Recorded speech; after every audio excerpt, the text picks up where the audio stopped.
Hey guys, so it's day 26 of the apple cider vinegar test. See if I can get rid of my reflux by using apple cider vinegar. Now I've got it here, I just bought it from Coles. But what I would say is that this is pretty much the first time where I've thought to myself, do I even need to buy it? Because the feeling of the lump in the throat is pretty much gone at this point. And I occasionally do get reflux episodes if I eat just before I go to bed or just before lying down, so I'd really try to avoid that. But if I leave it about an hour, generally I'm pretty much fine and the reflux is gone. And obviously I'm avoiding things like dairy, like including cheese and stuff like that. I'm having a little bit of yogurt because of all the probiotics in it, but I'm basically avoiding dairy and having things like almond milk and stuff, which are actually really good for you anyway. But pretty much the reflux it's like gone, it's not a problem anymore. And I don't have to use antacids like Gaviscon or the H2 blockers and stuff like that. So, which was actually the advice given by the ENTs and stuff. So I'm extremely delighted about that. But what I guess is something that I'd want to spread the word about is the vagus nerve, because that is something which is at the back here and goes all the way throughout your body down to your stomach. And it is related to so many different health issues that people seem to have, like, for example, acid reflux, because it can result in low stomach acid if you have a weak vagus nerve. Same with sinusitis. I've had so many issues with nasal inflammation. What else? IBS, it can have things to do with that. Anxiety, muscle tension. I have loads of tension in my back and shoulders and stuff. But by stimulating it, I've been able to eliminate some of these problems, even after just a week or so. So I'm really excited to see what's going to happen, even after like a month or a few months.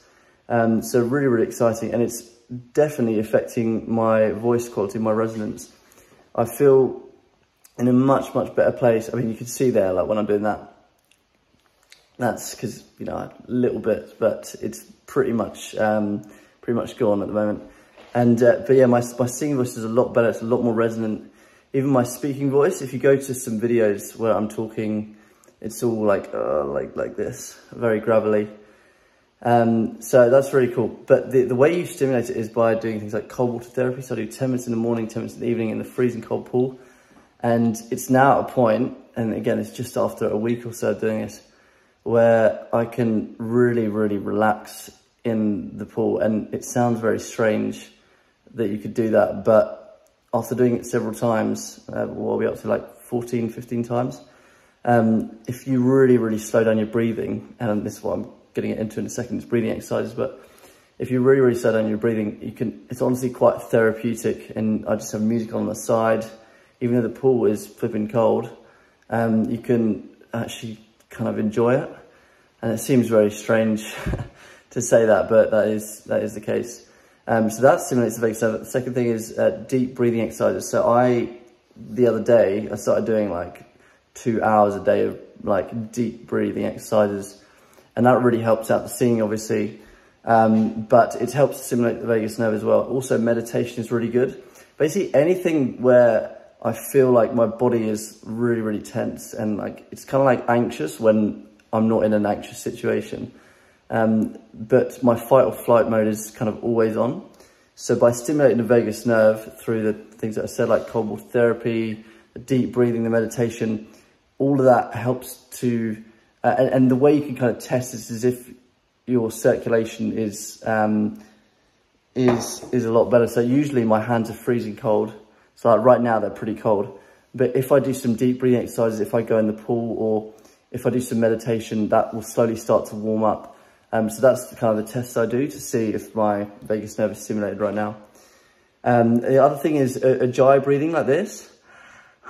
That gets the air up into the pharynx.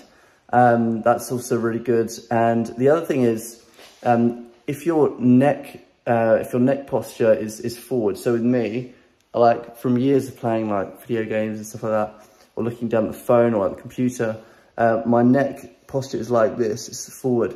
And that's then stretching the vagus nerve at the back. So you've got to be really careful about that. And even after just a few days of like consciously doing this, like having the screens up here, even the phone, if I'm on a train, I'll have the phone up here. That seems to be making a big difference as well. So yeah, in a much better place than this time last week by doing all that stuff, and it's only going to get better. So yeah, I'm very excited to say that pretty much the reflux is not really an issue anymore, but I've got all these other issues which are, I guess, related, because they all stem from the vagus nerve. So if you can stimulate that, then hopefully you can get to a place where your reflux is gone. And if you have some of the other problems that I mentioned, like muscle tension, nasal inflammation, all this other stuff, sort this out, and hopefully you'll find yourself feeling a lot better in those other ways. But yeah, that's pretty much it for today, and I'll update you all tomorrow.